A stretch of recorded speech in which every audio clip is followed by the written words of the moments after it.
Cameroon, Bandou, Africa, Bandou, through the world, Bandou. Comme d'habitude, les amis, ils ont passé l'état à chanter. Il est pauvre, il est devenu pauvre. Samuel Eto'o est devenu pauvre. Jusqu'à là, ça ne donne rien. Mais il y a des upécutes qui arrivent. Vous savez, les gars fonctionnent comment? Ça veut dire que Eto'o les bat au niveau de la CAF. Les gars doivent créer une information. Ils doivent sortir un document pour essayer de diluer la défaite.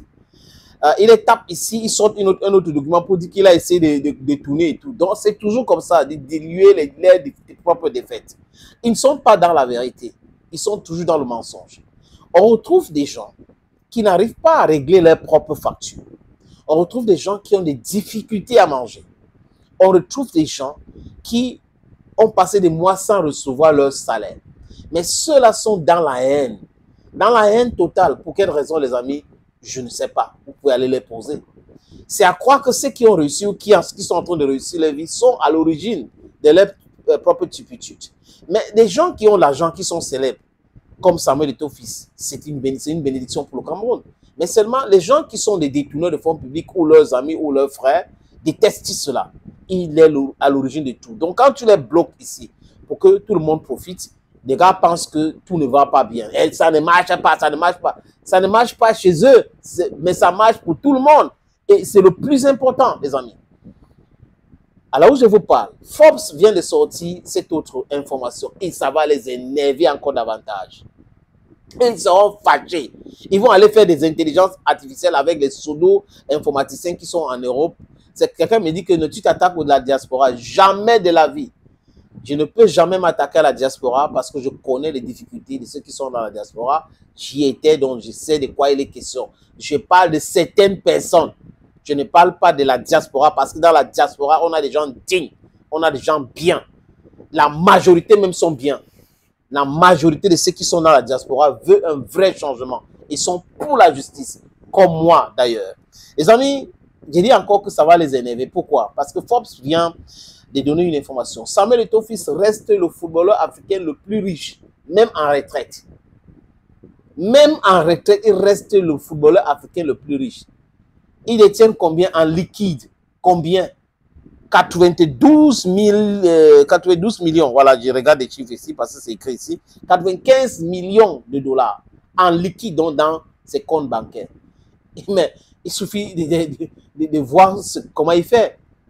Tantôt, il est en Côte d'Ivoire, après, il est en Égypte, il est au Niger, il est au Maroc, il est au Nigeria, il est à Milan, il est en France, il est en Espagne, il est partout. On ne peut pas voyager comme ça, les amis, sans avoir les moyens pour le faire. Et il a un jet privé. Il est actionnaire majoritaire dans une société qui loue les jets privés, les voitures de luxe et tout. C'est toujours lui. Donc, ceux qui disent qu'il est pauvre là, il faut attendre longtemps. Publier les choses des gens qui sont dans les fermes, des gens qui auraient construit les appartements meublés, il faut publier. Mais Forbes vient de vous dire que même en étant en retraite, il reste le footballeur le plus cher. Pas seulement le plus cher, le plus riche, je voulais dire. Il reste le footballeur le plus riche. Je vais vous proposer le document, la lecture de ce document que j'ai devant moi, les amis. Il a une maison en location à Milan, un château à 14 milliards de francs CFA, une autre maison en Angleterre, un château de 9,4 milliards de francs CFA, dans le quartier où il y a des milliardaires à Londres, allez vérifier, dans le même quartier que Didier Drogba, parce que Didier Drogba a la maison là-bas. Il possède encore un château à Mallorca d'une valeur de 12,7 milliards de francs CFA, qu'il a racheté en 2004. Samuel Eto'o aussi a un manoir à Barcelone qui coûte 19 milliards de francs CFA que dans le même quartier que Lionel Messi et Puyol et beaucoup d'autres joueurs de FC Barcelone. Samuel Eto'o a une maison à Gênes qu'il a acheté quand il a joué à Sampdoria de Gênes, vous vous rappelez, qui coûte 6,5 milliards de francs CFA acquis chez une ancienne top modèle italienne. Il a l'hôtel qu'il a racheté au président de Antalya Sport en Turquie à 32 milliards de francs CFA en bordure de mer. Il est aussi copropriétaire d'un hôtel 5 étoiles à Moscou racheté chez Kirimov Les choses, vous pouvez aller vérifier chez Kilimov avec un homme d'affaires gabonais. Il a des sociétés de montres, de luxe, de marque Eto World, société Utopia qui fait dans le management sportif. Et avec cette société Utopia, Eto a déjà vendu une 60aine de joueurs. Société de location d'avions avec son propre jet privé, dont je vous ai publié pour ceux qui suivent mes plateformes.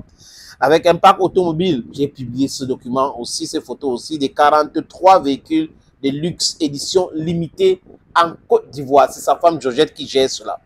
Il a offert donc un pavillon de 700 millions à la Cantini. Vous pouvez aller voir. Pavillon Samuel Eto'o Fils à l'hôpital La Cantini. Et à l'heure où je vous parle, à Sombengue, Samuel Eto'o Fils est en train de construire un hôpital de 500 millions.